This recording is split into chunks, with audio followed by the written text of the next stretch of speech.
Hello all. Today we are going to see another electronic circuit analysis and design online lecture. Today's topic is design of transistorized RC phase shift oscillator. So let us directly go to the design statement.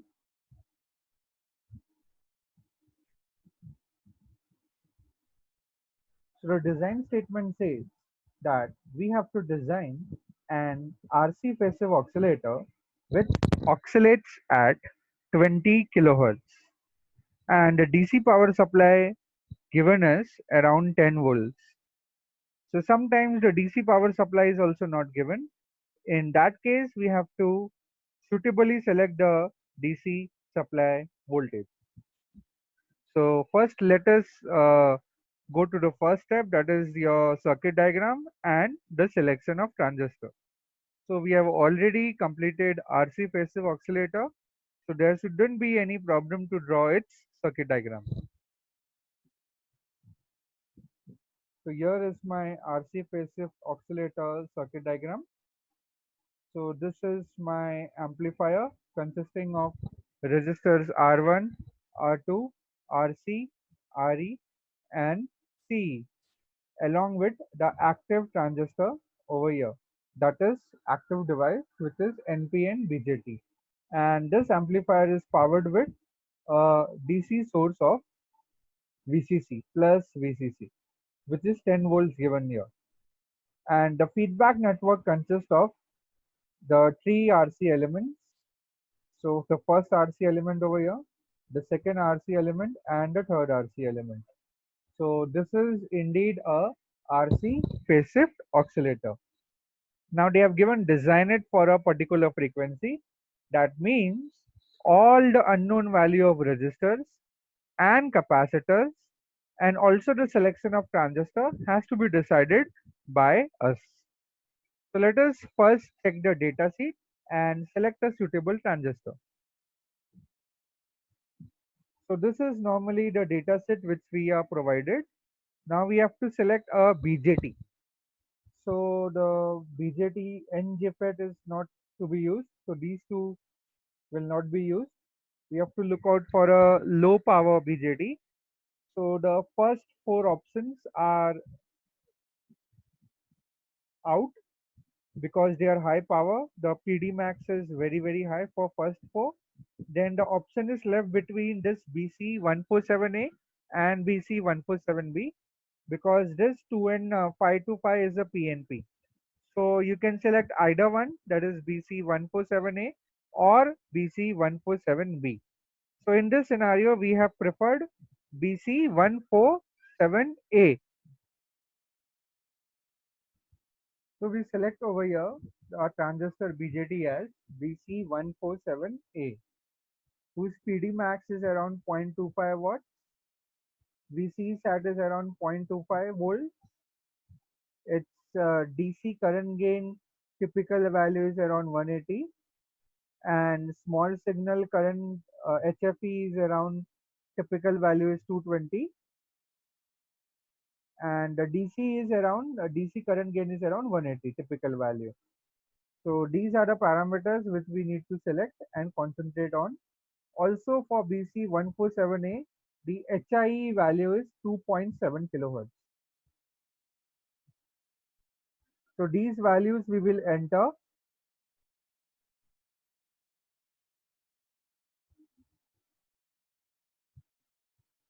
Yeah. So we have selected the transistor BC147A and we have written those typical values, that is HFE typical, small signal current gain is around 220, HIE which is nothing but RPi which will be using it, it is 2.7 kilo ohms, DC HFE, that is your beta value typical is around 180 and VC sat is around 0.25 volts. So it is important to write the selected transistor and some of its specification parameters. So next we will go to the selection of RNC. Let me just adjust the screen so that we can have the circuit diagram all the time with us.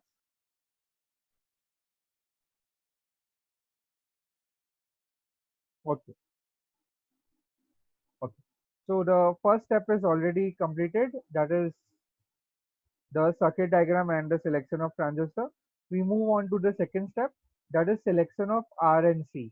So this selection of R and C is of the feedback network. So here we have R and C element. So those values we have to select. We know for a RC passive oscillator, the frequency formula is given by 1 upon 2 pi RC into root of 6 plus 4k, where k is RC upon R.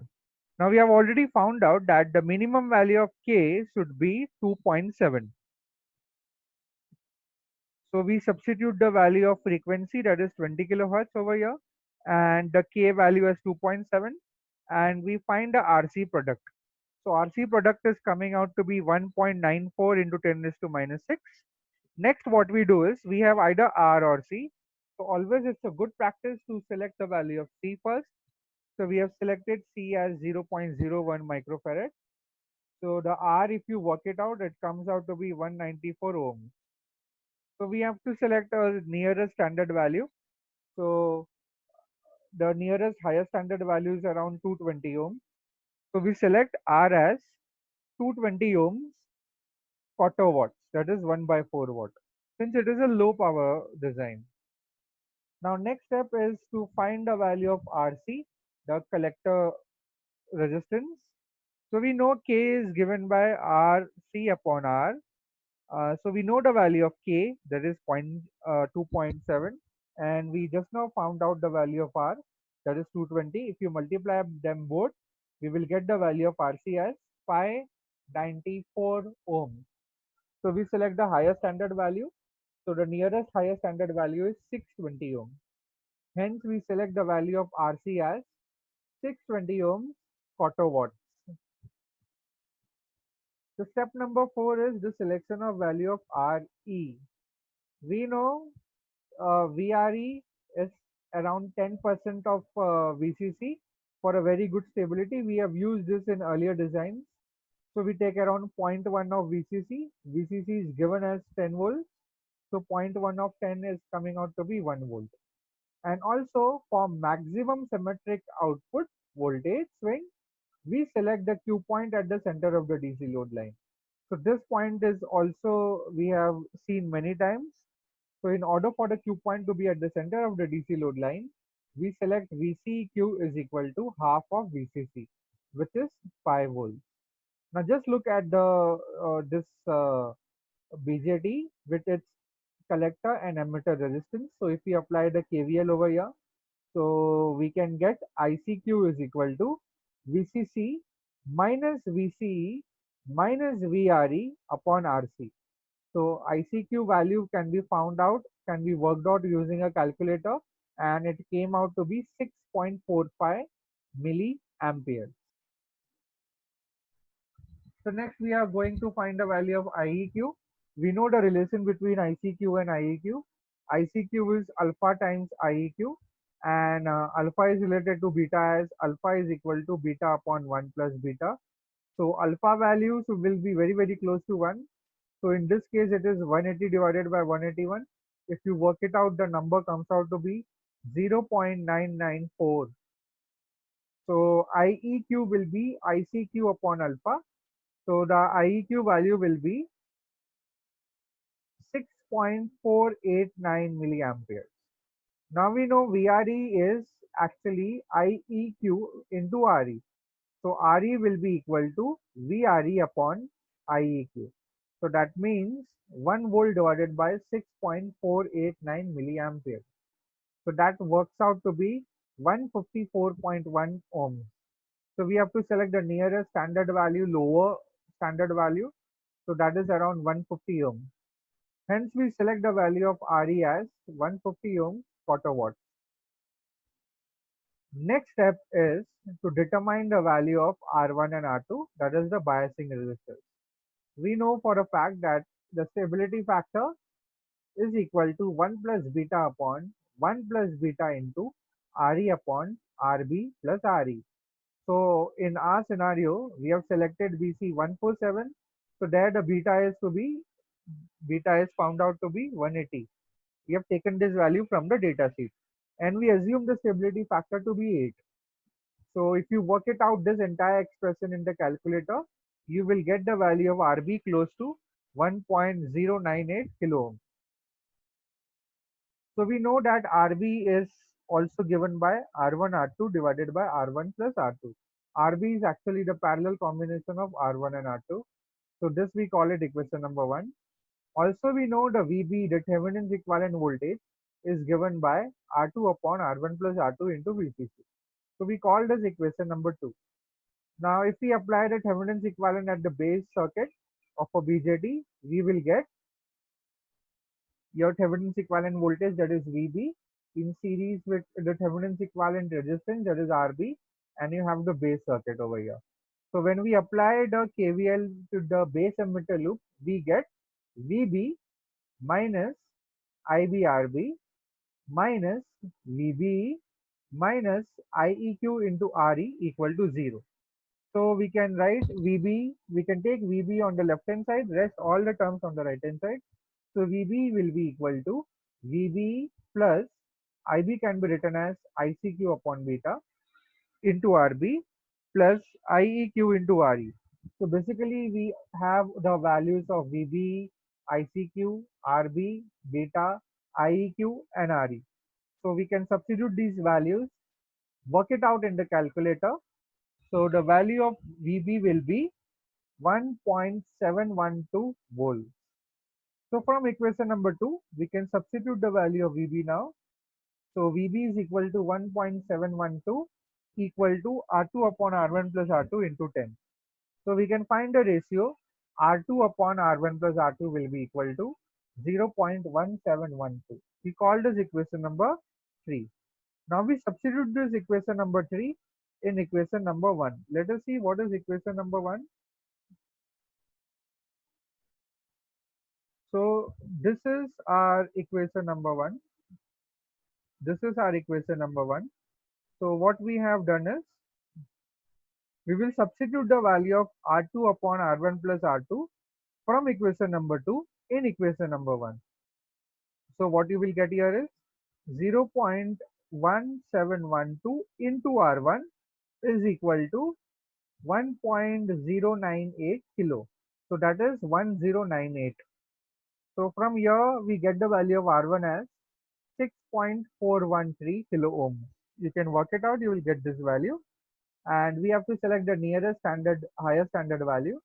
So the nearest higher standard value is 6.8 kilo ohm.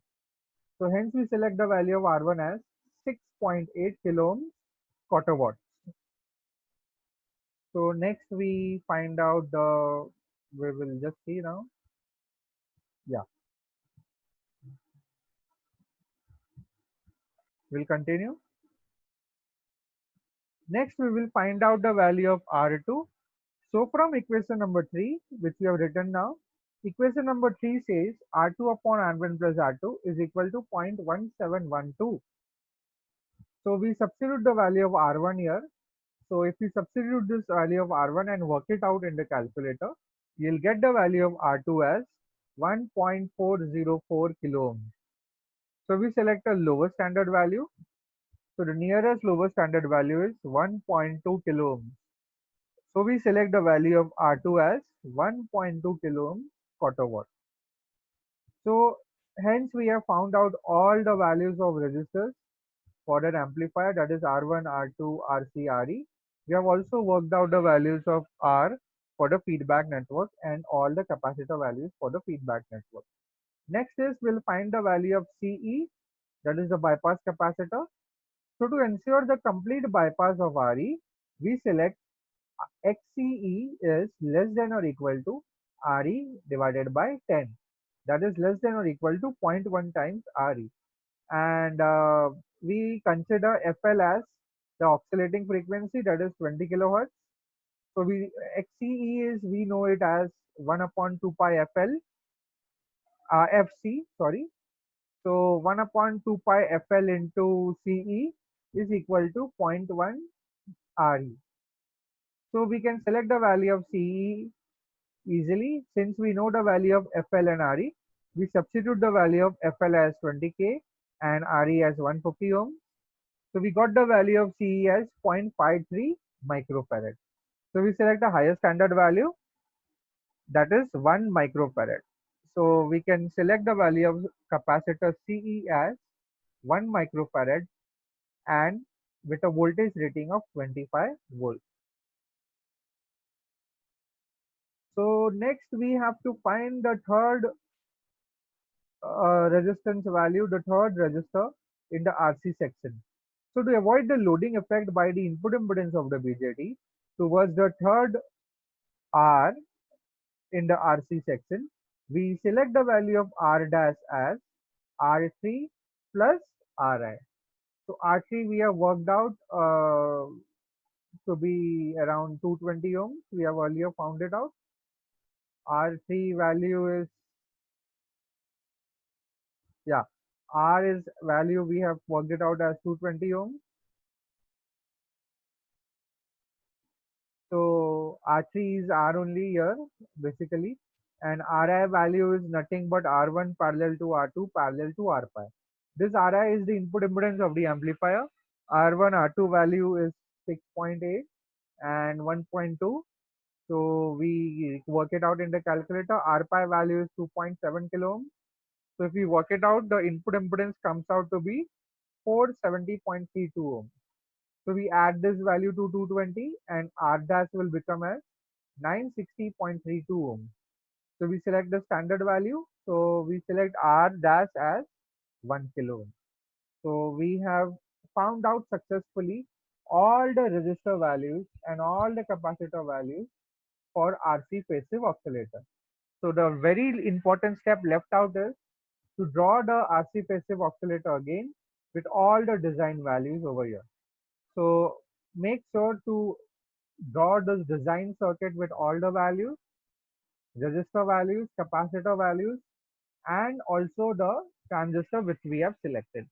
So after drawing this, this completes our design for RC passive oscillator. And this completes this lecture. Thank you.